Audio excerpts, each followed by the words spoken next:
Good morning! So yun na nga, habang nag-aantay ako dito sa anak ko, ay makikisaw-saw tayo ngayon sa trending.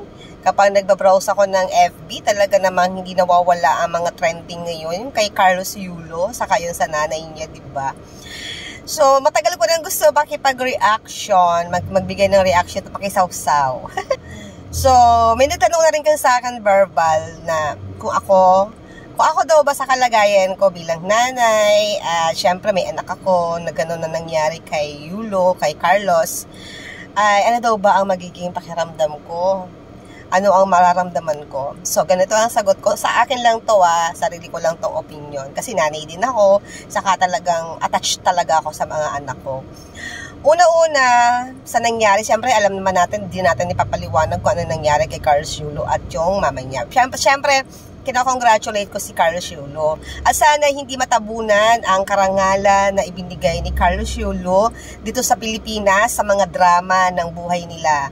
Kaya, yun pa rin, sana ay mangibabaw pa rin ang kung ano yung ibinigay na parangal ng karangalan ni Carlos Yulo sa Pilipinas. Kaya, pero dahil nga sa nangyayari na mga drama ng family niya at yung jowa niya, ay parang natatabunan. Pumapangit ang image ni Carlos Yulo. Kaya, ganito na lang yon. Sana ay maging peace na ang lahat kasi wala na tayong magagawa dyan. So, tayo ay mga fans lang. Ako bilang nanay, bilang nanay, ay, syempre, masasaktan ako. Syempre, nanay ako lalo't kapag naging, at sa tingin ko naman yung nanay niya, stage mom. Kasi tingnan mo naman yung ibang mga kapatid niya, ay talaga namang lahat ay naging maayos. Yung dalawa niyang kapatid na inaiwan sa nanay niya ay talaga namang bantay na bantay siya ng nanay nila. At syempre, hindi natin ma-judge yung nanay nila kasi hindi naman natin sila kilala personally. Pero alam ko, at wala namang magulang or nanay na gusto ay mapahamak ang anak.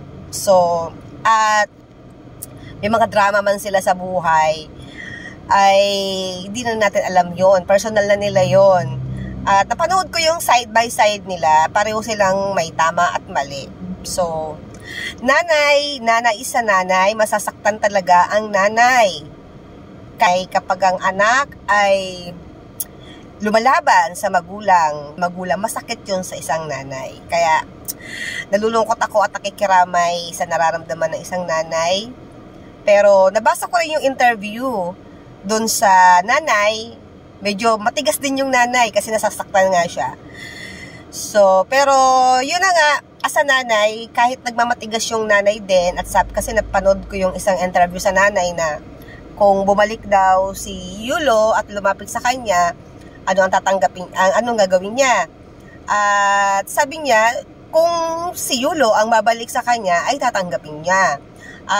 Pero kung siya ang lalapit na una kay Yulo kay Carlos ay hindi niya gagawin yon. Lalo pa daw ngayon na nanalo, may pera, milyonaryo na. Mas lalong hindi niya yung gagawin na siya ang mag-approach doon sa anak niya, siya ay yung mag-initiate na magkabati sila kasi baka lalong isipin dahil lang sa pera. So, parang doon ako hindi naging sa nanay. Doon ako hindi naging believe. Kasi ako, hindi ko kayang tiisin ang anak ko na gano'n. Na pareho sila ma-pride. Ako kasi pagka nagpapagalitan ko yung mga anak ko, alam ko naitampo sila sa akin, Diyos ko, wala pang oras yan. Talagang, kung kasalanan ko, nagsasorry agad ako. Kung kasalanan nila, ako pa rin nang lumalapit.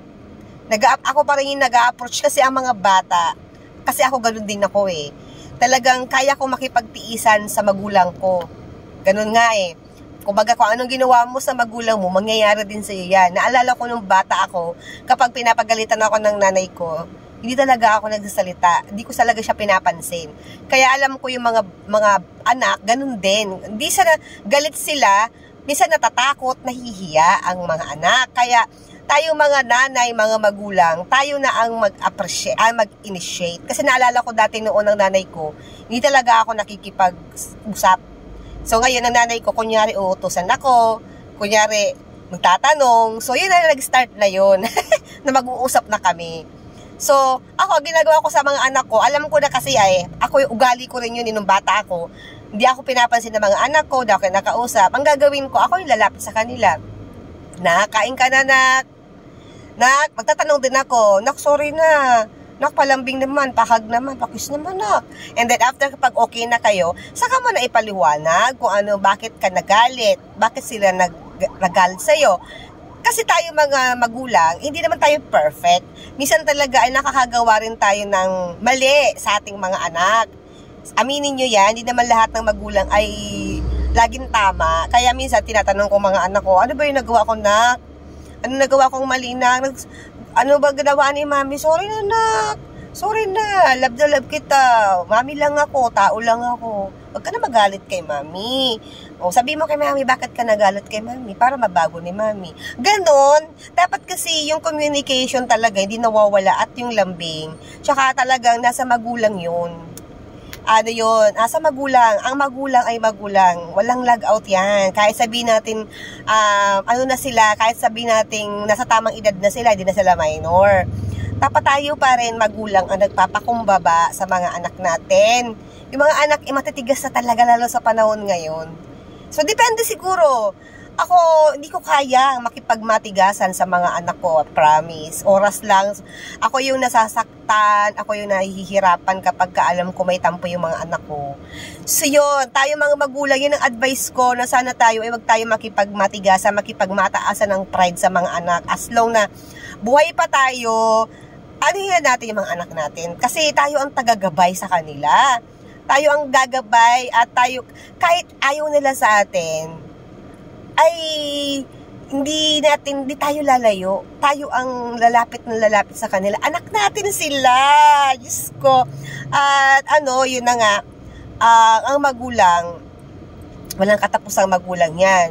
Unconditional love ang pagiging magulang. Kaya, ako bilang nanay, kung ako yung nanay ni Yulo, hindi ko na pinatagal. Malambingin kasi ako sa mga bata. Pasaka yung jowa ni Yulo, wag na natin yun. Kung ako yung nanay, hindi ko na siya, kung saan masaya yung anak ko. Kita ko naman na masaya ang anak ko, bakit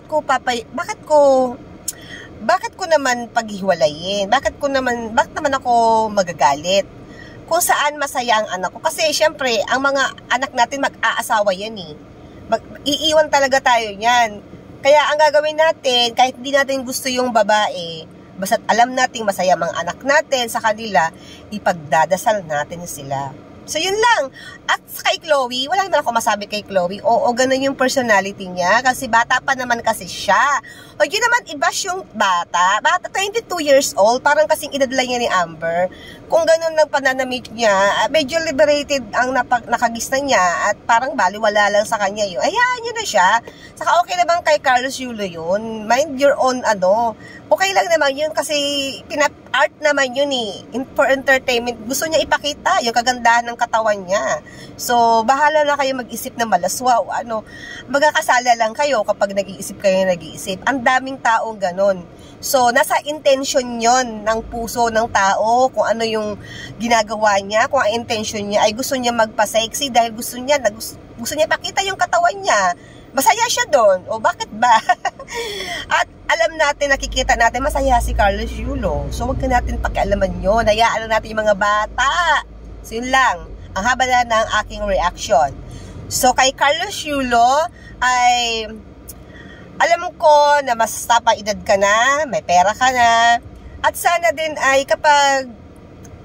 kung ikaw din naman, ay ka naman nagdadasal, yun nga, wag mong kalimutan ang family mo. Wag mong kalimutan ang magulang mo. Kung kaya mong lumambot ang puso mo, ikaw ang mag-initiate sa nanay mo kasi medyo matigas din ang nanay mo.